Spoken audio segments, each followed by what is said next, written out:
Prudente José de Morais Barros was the third president of Brazil. He is notable as the first civilian president of the country, the first to be elected by direct popular ballot under the permanent provisions of Brazil's 1891 constitution, and the first to serve his term in its entirety. His presidency, which lasted from the 15th of November 1894 until the 15th of November 1898, was marked by the War of Canudos, a campesinant revolt in the northeast of the country that was crushed by the Brazilian army. He also had to face a break in diplomatic relations with Portugal that was successfully mediated by Queen Victoria of the United Kingdom. Previously he had been the governor of the state of São Paulo and president of the Senate from 1891 to 1894. He was also president of the Constituent Congress that drafted and approved Brazil's 1891 constitution. The city of Presidente Prudente, located in the western part of the state of São Paulo, is named after him. His ancestry dated back to the early Portuguese settlers of Brazil. Training and early career. Prudente de Morais was born in the vicinity of Itu on the 4th of October 1841.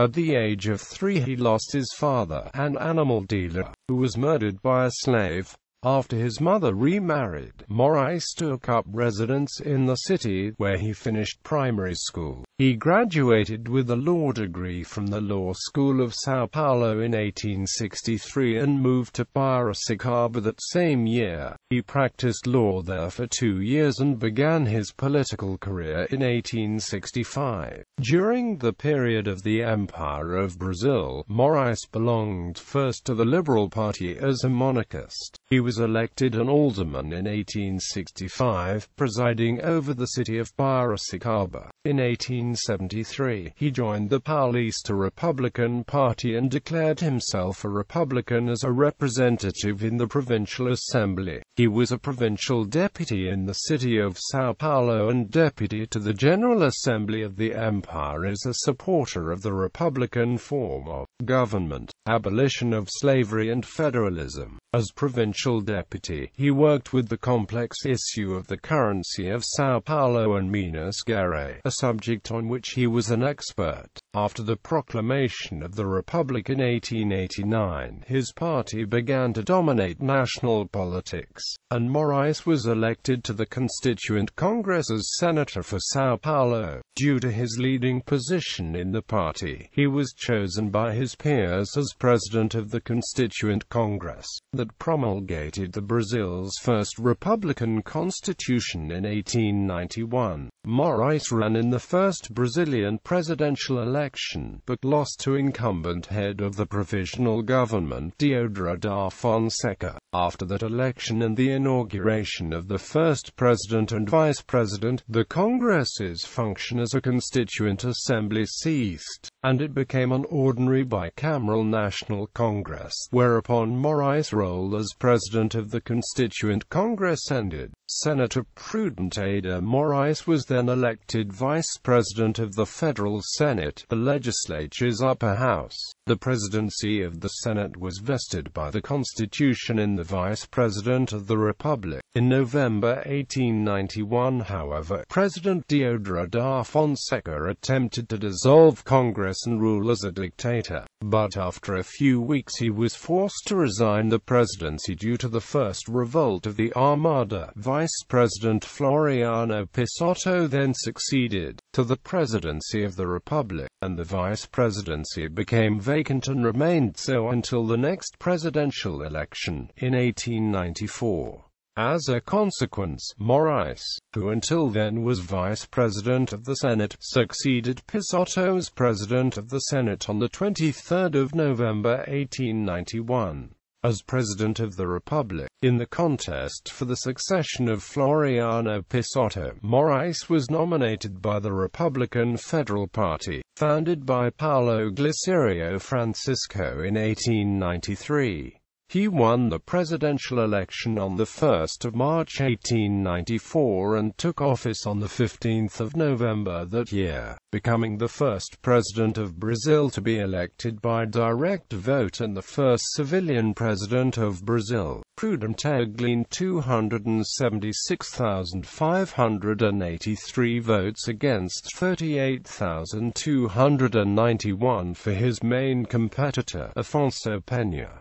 The election had more than 29 politicians polled. His vice president was Dr. Manuel Vitorino Pereira. His election marked the coming to power of the coffee oligarchy of São Paulo in place of the military. The four-year government of Prudente de Morais was shaken both by partisan political issues and continued fighting in Rio Grande do Sul, the center of the Federalist revolt. Early in his government, he was able to resolve the latter difficulty by signing a peace treaty with the rebels, who received amnesty. Later, Prudente de Morais devoted all of his efforts to pacify the policial factions within his country, which included extreme advocates of the centralist policies of Floriano Peixoto and supporters of the monarchy. During his rule, he abandoned the innovative measures of Floriano Peixoto one by one. A gradual approach was necessary since the Florianists still had some influence, particularly in the army, and the vice president was connected to the ideas of the Florianists. In 1896, he faced a diplomatic issue involving the British, who saw fit to take possession of the island of Trinidad and Martin Vaz in 1895, and the revolt of the military school.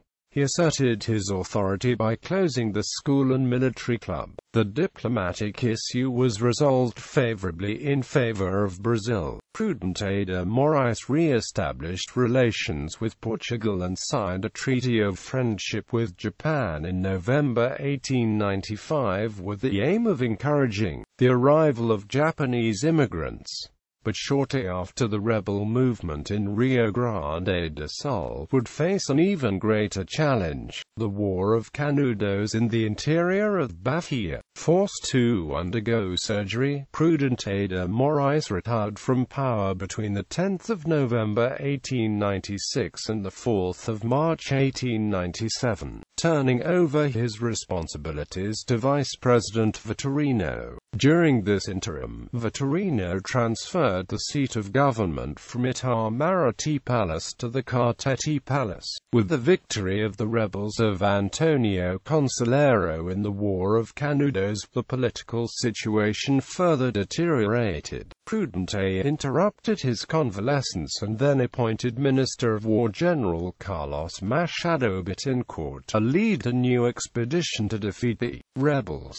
Internal differences within the PR and the War of Canudos wore down the government. Even with the victory of the government troops in the war, tensions did not abate. On the 5th of November 1897, during a military ceremony, Morais withstood an attempt on his life. He escaped unhurt, but his war minister, Marshal Bittencourt, died defending him. The president decreed a state of siege for the Distrito Federal in order to get rid of his most troublesome opponents. The difficult economic and financial crisis inherited from the Encelamento economic bubble took its toll on the administration, mainly because of military spending and increased debt to foreign creditors. With the advice of his ministers of finance, Rodrigues Alves and Bernardino de Campos, Prudente negotiated with British bankers to consolidate debt in a financial transaction known as funding loan, based on the policy implemented by Joaquim Moutinho within 4 years.